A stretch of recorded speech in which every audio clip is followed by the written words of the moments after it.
Hello, hello, hello. Do you hear me? Hear me over there? Okay. How's it going, guys? Okay. We're so excited to be here. Before we start, we're going to start off with an opening prayer by Chloe Allen.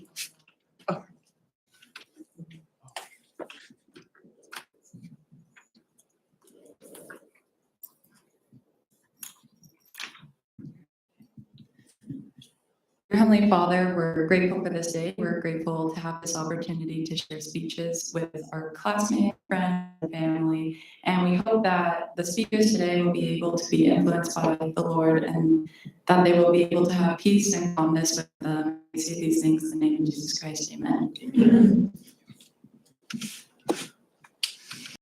All right, thank you, Chloe.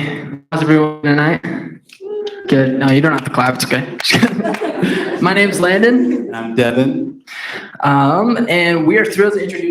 We're going to start off by showing you guys their insanely great music video. Thank you, Amber.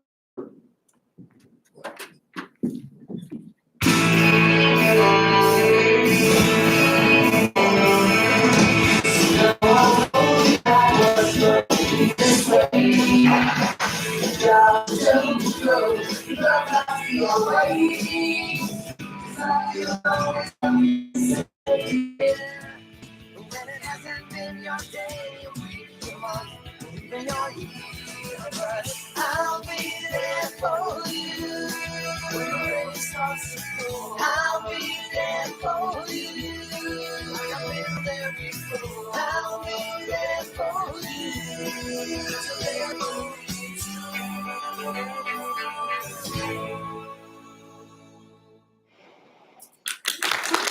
Awesome.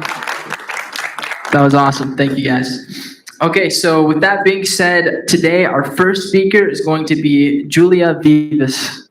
Julia Vivas is a senior at BYU, Idaho. She's a little far from home, coming all the way from Houston, Texas. Julia said in another life, she would either be a curator of lore or a world-traveling motivational speaker. Let's find out some more about what she's speaking about with us today.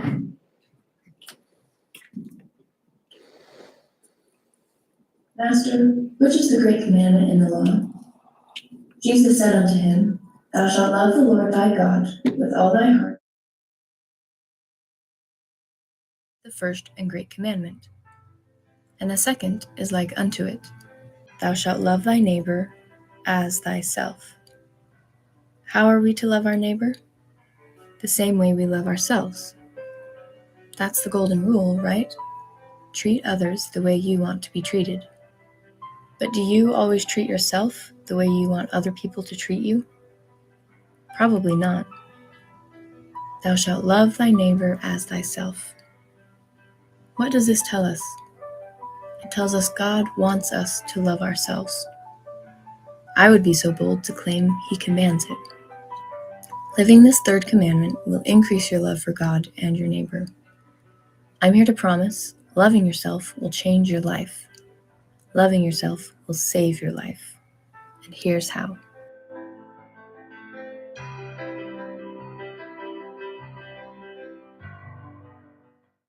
Awesome. We want to give a quick round of applause as Julia comes up here. Thank you so much. I get to take this? Okay, is this on? It is on. Okay, now I can hear myself. All right. Hello, everyone. Thank you all for coming. As you just heard, self-love will change your life. Self-love will save your life. But before I tell you how, let me point out a few things about the human condition as it now stands. We live in a world that is social media saturated and comparison driven. It is so easy to let the well-intentioned platform of social media become the breeding ground for hate, comparison, and jealousy. You don't just have to look at Instagram or TikTok, though, to see the decline in kindness and humanity that currently plagues our society. Through various mediums online and even interactions in person, we see so much hate, disappointment, and stress. This lack of love has had many effects. One effect that too often goes untalked about is depression in both women and men. When left untreated, depression can lead to devastating effects, including suicide. According to the Health Research Fund, suicide is the second leading cause of death for children and young adults ages 10 to 24 in the United States. This is why today's topic must be talked about, especially with all of you, as many of us are in that age range. I was shocked and distraught when I learned that in 2021, of the reported suicides between the 10 and 24 age group, 81% of the deaths were males and 19% were females. Men, I need your attention. You deserve love from others and from yourself. We as a society have gotten really good at talking about self-love, self-care, boosting self-esteem, and even demystifying depression for women. I invite you to do the same for men. Be as gentle and compassionate with them as you want others to be with you. Please love the men in your life. You know, I tried finding success stories online and in books of men who love themselves. Like I said, this topic apparently hasn't reached the commonly accepted level for men as it has for women yet, because all I found were books and articles on narcissism.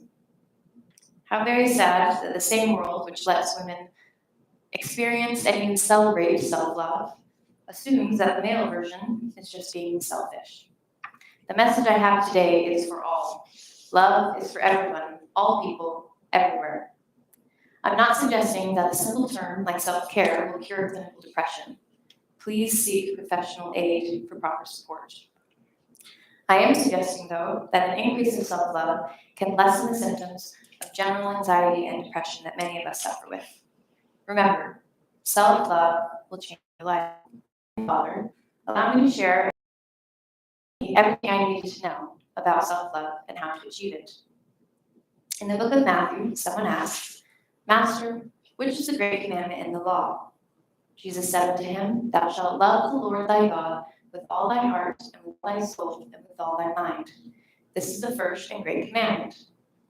And the second is like unto it. Thou shalt love thy neighbor as thyself. How are we to love our neighbor?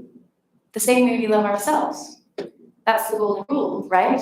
Treat others the way you want to be treated. But do you always treat yourself the way that you want other people to treat you? Probably not. Thou shalt love thy neighbor as thyself. What does this tell us? It tells us God wants us to love ourselves. I would be so bold to claim He commands it. Living this third commandment will increase your love for God and your neighbor. And here's your promise. Loving yourself will change your life. Loving yourself will save your life. And here's how. Step 1, learn to look at yourself without the lens of judgment or criticism. The first step in learning to love yourself is to stop finding reasons not to love you. Do you love something you're always looking to criticize? Does fault finding yield?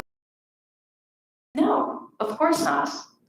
Treat others the way you're treated, but just as importantly, treat yourself the way you want to be treated. Step 2, accept yourself. Fully accept your quirks, your personality, your looks, your mind, your body. Let me tell you a story about a girl who was bullied for her supposed flaws, but eventually learned to accept herself, even love herself. I was born with a rare genetic disease. The doctors told my parents it could affect my teeth, skin, hair, eyes, and nervous system. I can't imagine how my parents must have felt. They were told I'd never be able to ride a bike or bathe myself. They were told I'd have learning delays and mental retardation. They were told I'd never have a normal life. When my baby teeth grew in, they were misshapen or altogether missing. My skin developed dark pigmentations on my body, affectionately referred to as special spots by my family. We found some of these hairless swirled spots on top of my head, which unfortunately led to a few noticeable bald spots. As you can imagine, kids are kind of mean about this sort of thing, such as the case of the kid named Billy in a 5th grade English class. Every day he teased me for my teeth and for my spots.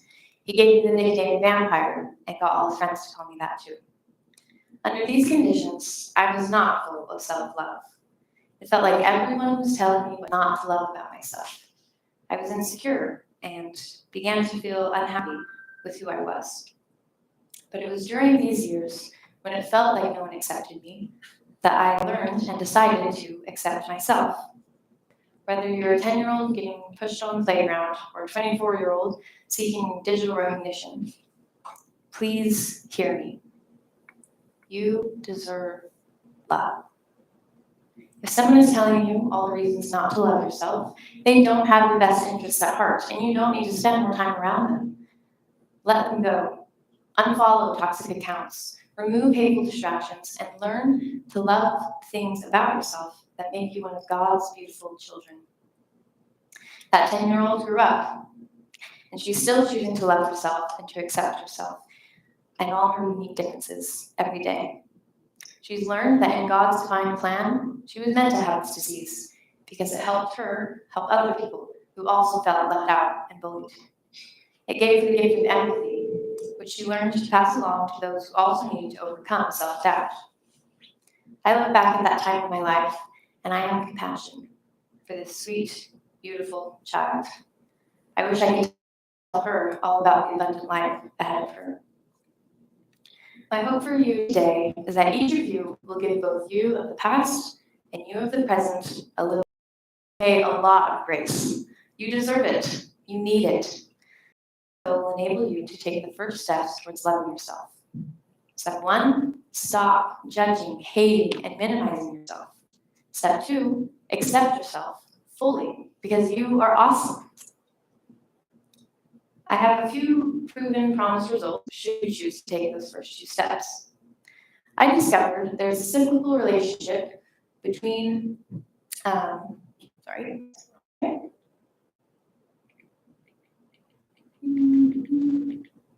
Thank you. Okay, here's this again. So I discovered there's a cyclical relationship that builds from this principle of self-love. Let's start at the top with the first great commandment. Love God. Well, how do you learn to love God? You get to know Him better. The more you know God and His character, the more you will love Him. The more you know and love Him, the better you'll understand your relationship with Him as a beloved son or daughter of God. For me, understanding where I stood in that relationship, understanding how God looks at me and all my supposed flaws, has changed my life. If He who has created oceans, mountains, islands, and flowers that I love so much looks at me with unending adoration and hope in His eyes, then I can learn to love myself. I'm worthy of that, and so are each of you. Finally, in this circular relationship is your neighbor. Since we are commanded to love each other the same way we love ourselves, the better we become at loving ourselves, the better we will be at serving and loving those around us. We learn from King Benjamin in the Book of Mormon that when you are in the service of your fellow beings, you are only in the service of your God. So, the more you love your neighbor, the more you love God. You are only in the service of your God. So, the more you love your neighbor, the more you love God. Studies show that increase of self-esteem. All these relationships go together in love. Loving yourself doesn't equal hating others, and loving others doesn't mean you have to hate yourself. You were created by being of pure light and love. There's love inside you and available to you to go around. I hope you can now see why we must learn to love ourselves. Close your eyes and imagine with me for a moment how your relationship with your family, friends, and neighbors would look if everyone loved themselves. I see relationships without jealousy, without comparison, and full of love and sincere support. Now I want you to imagine yourself, years from now, full of self-love and high self-esteem, looking back at yourself today with empathy and grace. I believe you can become the version of yourself you see in your mind right now. I know you can. You know it in your eyes now. My friends, let self-love change your life. That self-love will save your life. The choice is yours. Thank you.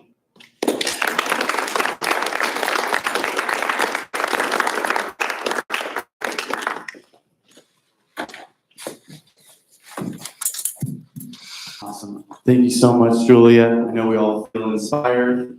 We can all love ourselves and follow those amazing steps. Thank you. Thank you so much, Julia. And then our next speaker today is going to be Chance, and we're going to go ahead and play his standalone video and see what he's going to talk about today. Okay, that's me. Howard Hughes was so many things: an entrepreneur, businessman, aviator, and very rich. But he was often quoted by saying, "Money can't buy happiness." "Money can't buy happiness." And Charles Dickens, a famous author, mostly known for A Christmas Carol, said something somewhat similar when he said, "Money can't buy a happy life or a peaceful death." The thing that would really make me happy, though, is more money. Money, as the only form of currency I have, is my presentation practice card to get a free shirt. If you honestly know how many things make me happy, movies, music, video games, going to college, hanging out with friends, food, so many things, money is gonna buy that, nothing else. Or am I just too cynical and greedy and thinking that? Nothing else. Or am I just too cynical and greedy and thinking that? Join me on June 8th as I present whether money really does buy happiness or not. Hope to see you all there as we explore this question. Howard Hughes.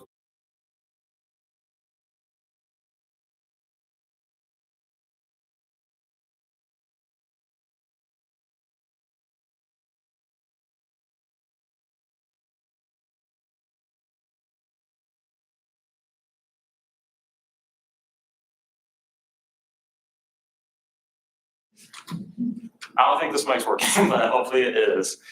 Alrighty, so yes, I am Chance Herman, and I am proud to present to you all today. Now, let's see if you all are really listening. This is a $100 bill. Now, I have a few rules. Don't you dare jump over this because we'll get in trouble. But the first person to come up here and grab this $100 bill from me gets to keep it. I'm not joking. It's totally yours if you guys want to do it. All right. I'm so sorry, Julia. Now, Jared. Yes. Something wrong with that $100 bill? Looks fake. It's the same one you franked you with a few minutes ago. But it is yours to keep, and I thank you so much for participating. I'm gonna prank you again. Alrighty. We'll get to why I did that in a few moments. But let's take it back about 2 weeks. I am at a ward activity with my ward, and it is the local game night. It was actually 2 weeks exactly. This particular game night, I thought we were just going to play Uno or Secret Hitler, you know, the classics. But instead, I don't remember who it was. It might have been a previous Elder Former president. I don't remember. He pulled out a game about hot takes and opinions. I was like, oh, I don't want to play this game, but sure, I'll be supportive. But during this game, one of the cards had a question that really intrigued me, and I want you kind of all to ponder it as I read it off to you. Would you rather give up all your memories that you've made this year, or all the money that you have made this year? Now, at first, I was leaning towards, well, losing the money, because honestly, I don't make that much money. I'm a custodian at the Taylor Building. I don't make that much. But as we started debating, I really didn't know what to think. I was kind of questioning my beliefs and stuff, which is why I came up with the alternate title for the speech, which is Question Your Happiness, brought to you by your local board activity. But really, I wanted to delve more into this, and since I had a TED Talk coming up 2 weeks after that, I really thought I should research that more and see what I could present to you. I'm assuming most of you are poor college students. By a raise of hands, who's a poor college student? Yeah, pretty much 100% of the audience. So I believe, or at least I imagine, that money and happiness can really come up and really take up our inner thoughts when we really think about it. sometimes the question comes up, does money really buy happiness? And that's something I wanted to answer with this TED Talk and present to you all today. So come along with me as we discover 3 quotes that really helped me explain whether money buys happiness or not. The first quote is actually from Howard Hughes, and it is simply, money can buy happiness. Very simple, and it's got a nice background too, even though it seems super negative or something like that. So Howard Hughes is kind of interesting for saying this because you want to know what his net worth was? His net worth, adjusted for today's inflation, is $11 billion. Now, by a show of roughly 3 responses, we'd like to share what you would do with that $11 billion. Just interested, just curious. A Bugatti. Okay. I was gonna say multiple yachts. Multiple yachts, okay, Taxes and getting a house. okay. And don't all these things make you happy? So, think about it, once you buy stuff that makes you happy, so what are we really missing? Why is Howard Hughes saying that even though his net worth was $11 billion in today's money? Well, let's take a look at Howard Hughes' life. So this is Howard Hughes. Not exactly happy in the photo, but not sure what the circumstances were. He had a lot of hardships in his life, to be honest. He suffered from OCD. He suffered pain from multiple plane crashes that he went through. He was noted for his phobia of germs. In fact, one time, he noticed the dust on somebody else's clothes and told them to fix it immediately. That's just something he noticed that passing by. There was deafness in his ears that began to increase throughout his life. And he had something called allodynia. Now, if you don't know what allodynia is, it's basically a disease that causes nerve pain that's not really supposed to happen. For example, imagine you're getting to bed and the rub of the bed sheet causes pain. Howard Hughes suffered from that. So while wealthy, Howard Hughes, with his $11 billion, still living life, didn't he? So what is that feeling that supposedly make us happy? Well, let's take a look at the second I found, which is money can't buy you happiness, but it does bring a more pleasant form of misery. Again, even though it's negative, it has a really nice background. I just love these backgrounds. And that is by Spike Milligan, a known writer and comedian who is away, but he was noted for writing this. So, according to this quote, maybe the feeling that we get from buying things that supposedly make us happy is actually something called pleasure. Pleasure, defined by Merriam-Webster, is a state of gratification. It's basically scraping the surface of what makes you happy. So, how does Merriam-Webster define happiness then? Well, happiness defined by Merriam-Webster is a state of well-being or contentment or joy. There was actually a study done by, or co-managed, I should say, by a man named Robert Kennedy, and he has a really long title, so I had to write it down. He is a developmental psychologist and senior advisor at the Center on Wealth and Philanthropy at Boston College. Wow, that is an awful. People ask me what I am, just say communication student, but this guy wanted to nail it on the head. But he co-managed a study about a few years back with households worth $25 million or more. And it really centered around 3 questions on asking these households. The 3 questions were, what are your aspirations for life, or your biggest aspirations? What are your biggest aspirations for your children? And what are your biggest aspirations for the whole world? Kind of interesting. Most of the answers that these people gave in their households centered around children and youth for some reason. They still had a list of concerns still, but most of those concerns were actually about their children. They were anxious for their children, making sure that they didn't feel isolated throughout the world or throughout just any of their interrelationships, just based on the money that they made. None of these concerns were really based off losing money or something like that. They were just worried about their children. And actually, the biggest concern they had was whether they were leading meaningful lives. That word meaningful really struck me and really led to the third quote that I'd like to share and really just encapsulated what I want to share with you all today, whether money buys happiness or not. And this third quote, actually, can I get someone to read this quote? Because I think this quote is actually very special. Anyone like to read this quote?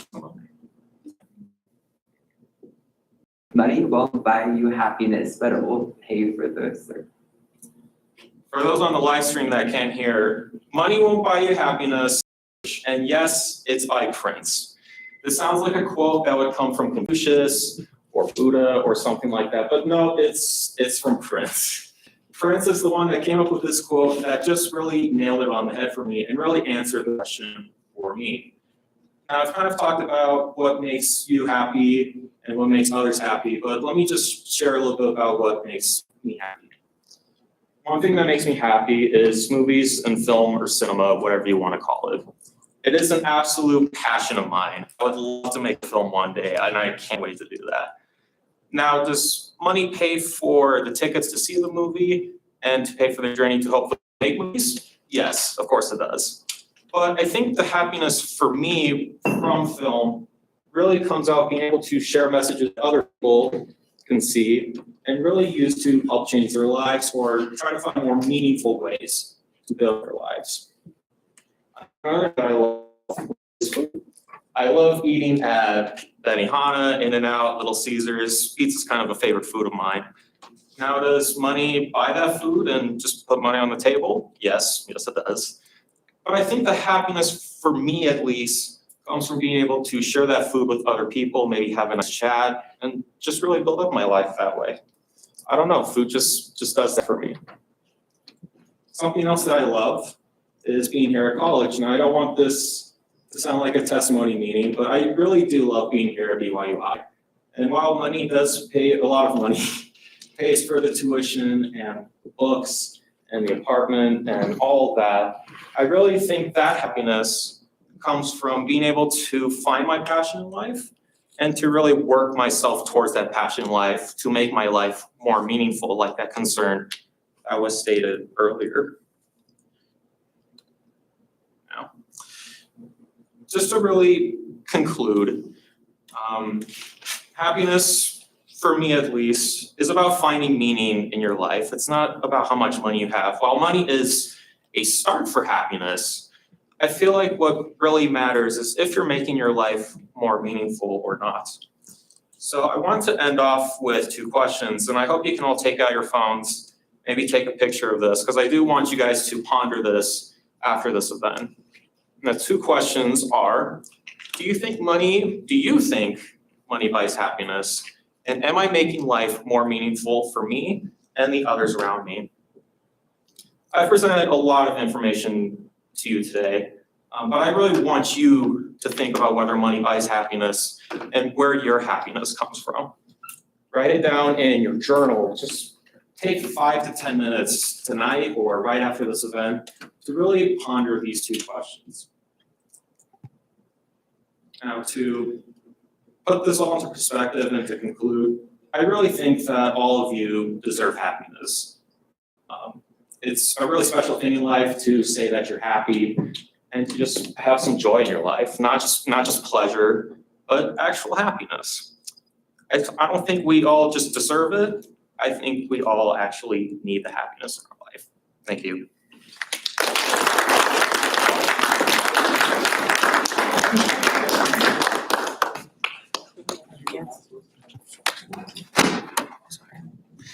Okay, thank you, Chance. That was awesome. We're gonna go ahead and do the next best thing. We have a little bit of food back there made by the incredible Yuki. So we're going to take a little 5 to 8 minute intermission. So you guys are welcome to get back there and get as much food as you want.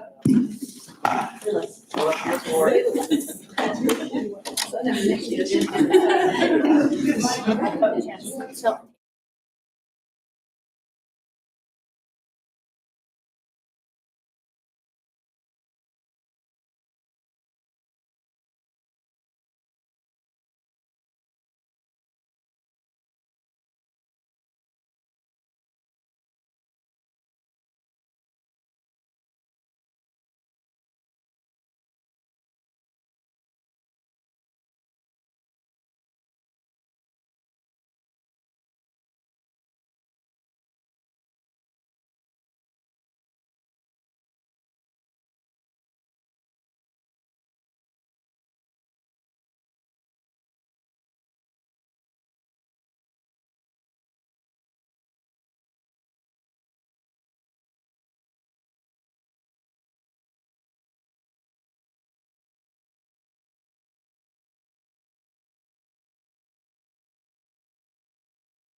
how does this massive focus on visual elements impact the story that is being told?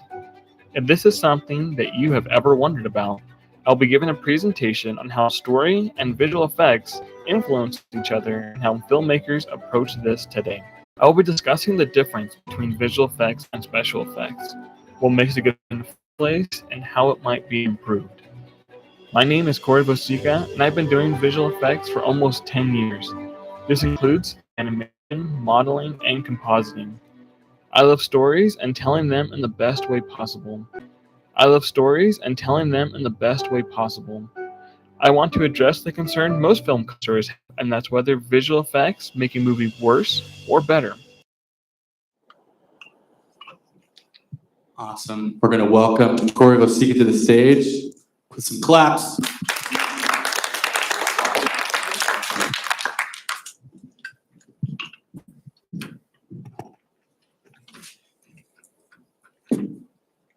All right.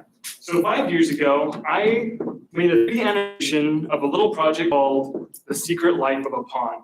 In this video, it had a fairly simple story, but it was about a pawn that wanted more out of life, who wanted to do more than what he was already doing, but ultimately with his dreams getting crushed. It was a simple, kind of a easy plot, but when I showed it to people, they really liked it. They really liked the story and the elements that were presented and the character in it.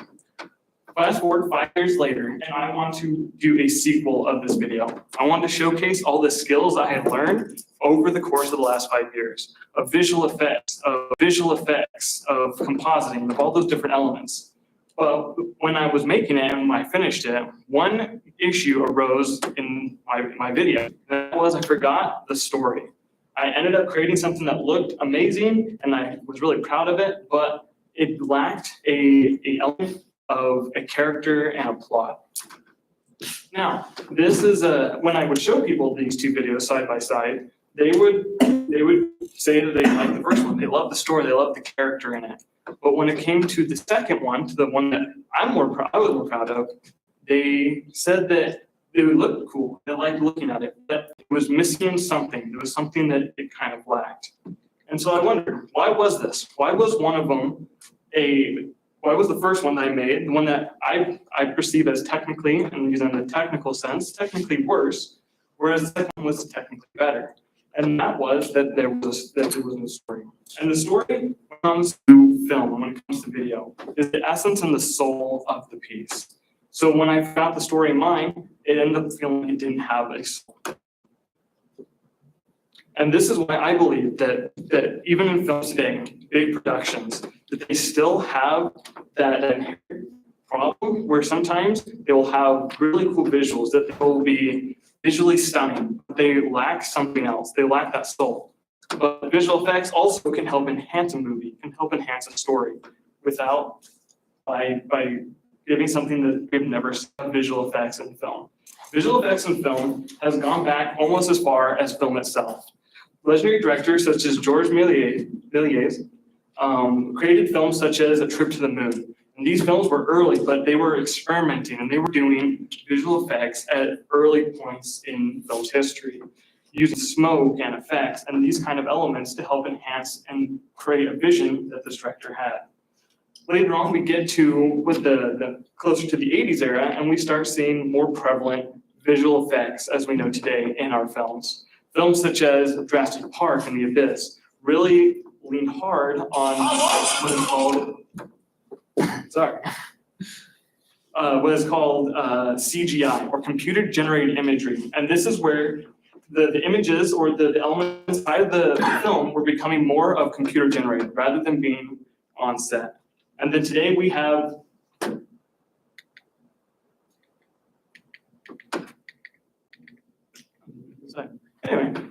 today we have more films that have gone even farther than that. We have films that have more visual effects than ever. We have movies such as the iconic like Transformers and the Avatar series where they're almost 100% CGI. They may have a story inside of its container, but the main presentation that the director is presenting is computer generated, is those elements. Now, I want to kind of break these two things down, the story in film and the visual effects in film. First, starting with the story. And when I think of story in film, I think of it in kind of two different ways, two different methods. The first being that the way that we see a film, or we see a story in a film first, is the way the director presents it to us. They have the story in the film. You see the characters, you see the plot. You have these different elements that you experience through the journey of watching the film. The second one, and the one that most people don't usually think of, and that is that the story of a film sometimes is the people that you watch it with. Many of us, maybe myself included, I've had people suggest a film to me like, hey, you should go watch this movie. It's really good, but you should watch it with friends because this movie is way better with friends. And at that point in a film, when you're in a film, the story is less about being on screen. It becomes more about screen. It becomes more about what the experience and the story you generate with the people you're with. This is another way that we experience stories through film. Now, on the flip side, I want to talk about about visual effects in film and how it is utilized. So before that though, I want to kind of break down the difference between what's called visual effects and special effects. Let's think of these terms as interchangeable. Visual effects, special effects is just cool things that we see on screen. But there is an actual inherent difference between the two. Visual effects inherently are computer generated. They originate and they are made inside of a computer or CGI like I mentioned earlier. Special effects are things that end up being done in the real world on set. Whereas like, for instance, if you wanted to have like a car go over a cliff, if you want to do special effects, you would rig up a car and then you would just throw it over a cliff and film what you see. If you want to do it with visual effects, you would film the clip maybe beforehand and then you would make a 3D model of the car and then replace that in the footage afterwards. And so as I go through the rest of this, just know when I'm mentioning visual effects, I'm talking about the CGI or computer generated version of these. Special effects are still very much used in film, but they play a different role, and I won't be talking about those today. Now, I want to talk about how these two things work together, about visual effects and how it incorporates itself into film. Visual effects in film are it's kind of tricky sometimes to pin them down. We oftentimes see visual effects as something that is cool to look at, and that's generally what they are. Maybe you have probably heard someone refer to a movie as a turn your brain off and just experience it. It's purely eye candy. Where we watch it, there may be a plot in there somewhere, maybe some interesting characters, maybe. And normally these kind of movies, you see them once and you experience them once, and then you'll never think about it ever again. Whereas opposed to like story-driven films that use the story about them afterwards. Now you're probably thinking, why does any of this matter? Movies are just entertainment after all, right? They generally are just kind of ultimately, they don't really change our lives a lot. I think this is kind of a misnomer that they don't change our lives. And that's where the story and the VFX kind of get separated.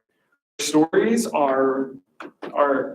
stories in movies help generate emotion that is part of the human experience, that we feel emotion, that we connect with other people's stories.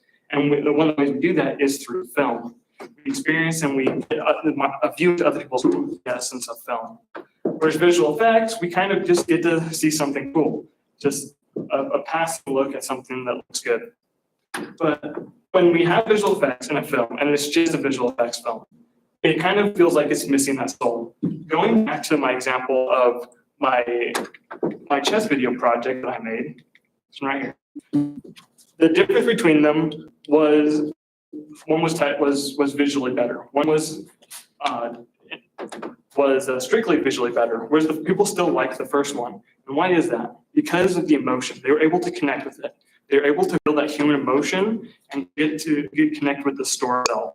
And that works the same with visual effects today.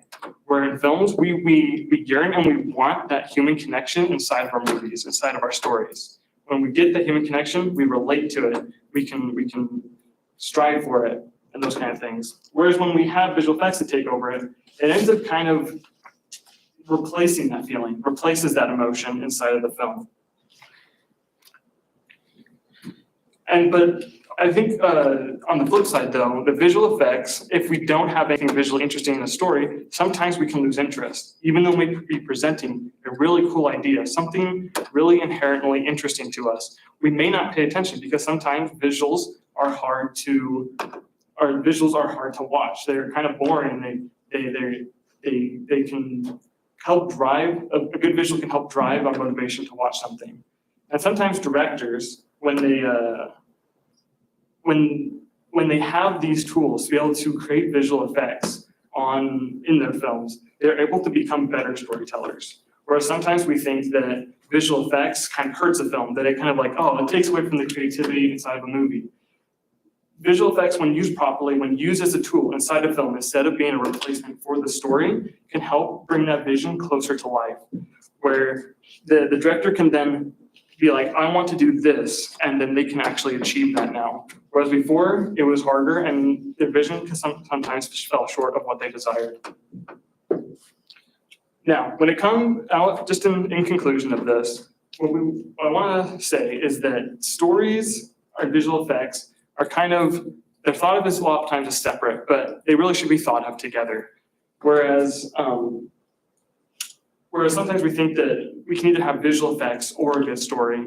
I'm here to say that you can have both of them, but with the caveat that everything that is done for a film should be done to service the story. Story should always come first. It should always be the primary focus of the storyteller or the filmmaker that is creating it. Whereas visual effects is a tool. It is something that we can use to then enhance that vision, that story, to help promote it and to help create that vision that we have. Visual effects is a very powerful tool, but when overused, it can create a sense of disingenuous. It can make it fake. It can make it feel like it's missing its soul, like it doesn't have anything to tell us. Now, I just want to encourage everyone that when you go and you watch a movie and you try and you experience it, you try and think about what is it that you enjoy about the movie? Is it the people that you're with? Is it because that you're sitting there next to your friends and they're enjoying it along with you? Is it because the story that's being told is really interesting, that's intriguing, that you enjoy it? Or is it because you just like watching it? It's just a fun watch and you're just there to throw away some time. So think about those things the next time that you watch a movie and wonder is this really the experience that you would like to have when watching a movie? Thank you.